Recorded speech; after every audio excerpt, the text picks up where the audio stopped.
Welcome to the deep dive. Okay, picture this for a second. 80,000 fans just roaring, yeah. And there's this immense pressure, a trophy hanging in the balance, and it all comes down to one single penalty kick. One moment. The weight of this guy's whole life story leading up to it. It really makes you stop and think, doesn't it?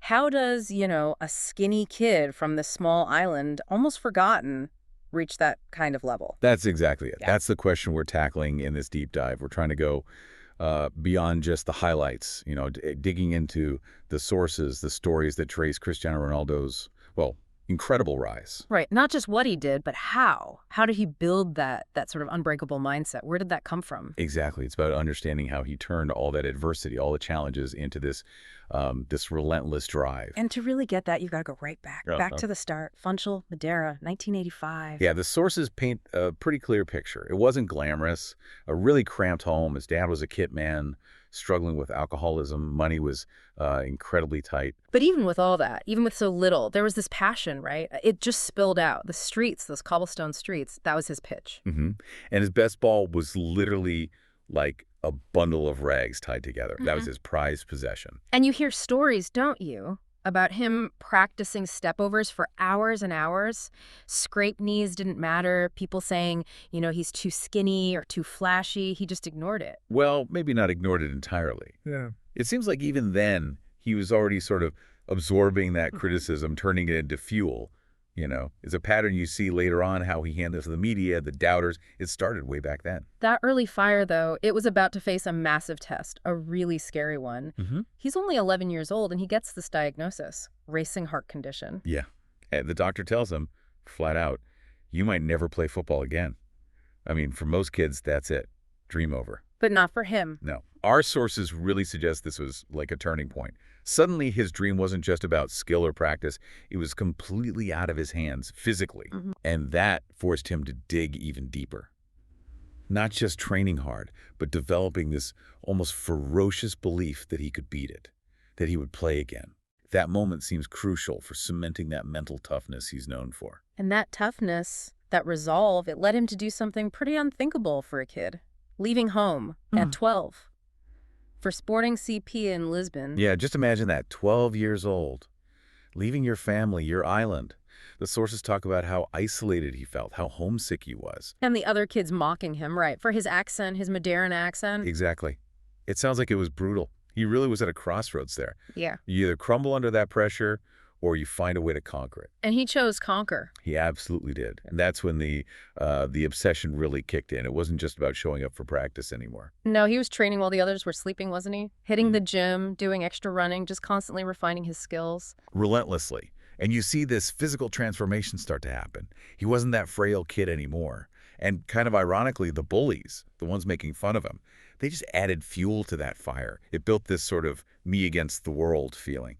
And you started seeing the results on the pitch, right? I mean, by 16, he's already flying through Sporting's youth teams. Absolutely. Which leads us to that pivotal moment, the preseason friendly against Manchester United. Ah, yes. The game that changed everything. He just lit up the pitch, apparently. Totally captivated them. It's almost legendary, the story of what happened after the match.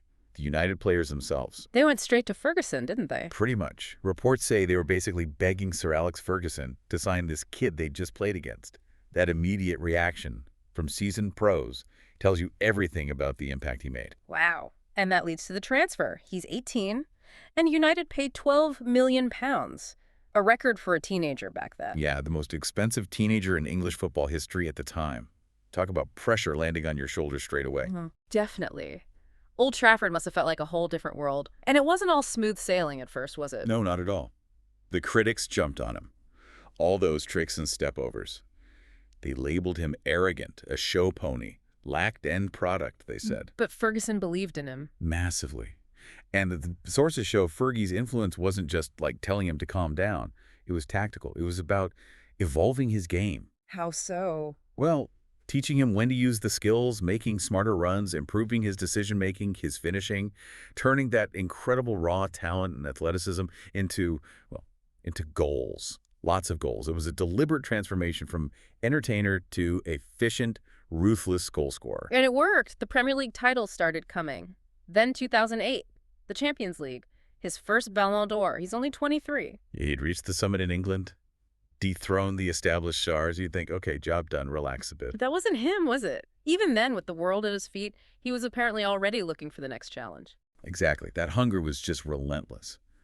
Our sources suggest that even during that peak time at United, he was thinking ahead. Where could he push himself even further? What's the next mountain? And that next mountain was colossal. Real Madrid, 2009, another world record fee, 94 million. Astronomical. And the pressure cooker at the Bernabeu? Yeah. It's on another level entirely. You're not just a player there. You're a symbol, an expectation. It's immense. And then almost immediately, you have the arrival of this defining rivalry, him and Lionel Messi. How did that whole dynamic play out, according to the research? It's fascinating, really, because it wasn't necessarily about personal animosity. It was more like this cosmic push. Each one raising the bar forced the other to respond. Right, they made each other better. Unquestionably.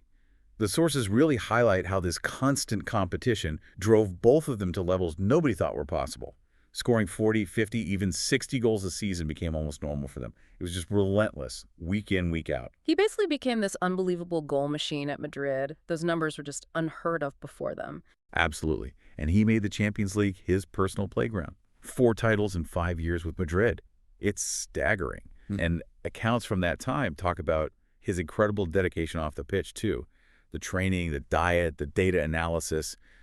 He was optimizing everything. He even adapted his game, didn't he? Became more of a central striker later on. Exactly. Maximizing his instincts in the box. That adaptability, maintaining that elite level for so long, it's incredibly rare. And then there are those moments of just pure magic, like that bicycle kick against Juventus in Turin 2018, wasn't it? Oh, yeah. Unforgettable. Just sheer athletic poetry. Got a standing ovation from the Juve fans even. And his celebration, that SIUU roar. You heard it everywhere. He wasn't just scoring goals. He was breaking records, becoming Madrid's all-time top scorer. Just rewriting history. All that individual brilliance, though, it often meant carrying the hopes of an entire nation, didn't it? Portugal. Definitely. He was like Atlas, carrying Portugal on his shoulders for years. Lots of near misses, lots of heartbreak in major tournaments early on. Until Euro 2016, that final against France. It was so dramatic. Oh, incredibly dramatic. He gets that early knock, tries to play on, but the knee injury is just too much. He collapses in tears. You thought, that's it. The dream is over for him, for Portugal. But then he comes back, not as a player, but as a leader, on the touchline, with a bandage on his knee, basically acting as a second coach, shouting instructions, encouraging everyone, pacing up and down on crutches. The sources really emphasize how powerful that was. He just refused to let the team give up. It was pure will. And then Eder scores that incredible goal in extra time. Yeah. And the images of Ronaldo afterwards, just pure, unadulterated joy, tears streaming down his face. They'd finally done it. Portugal's first major trophy. It meant everything.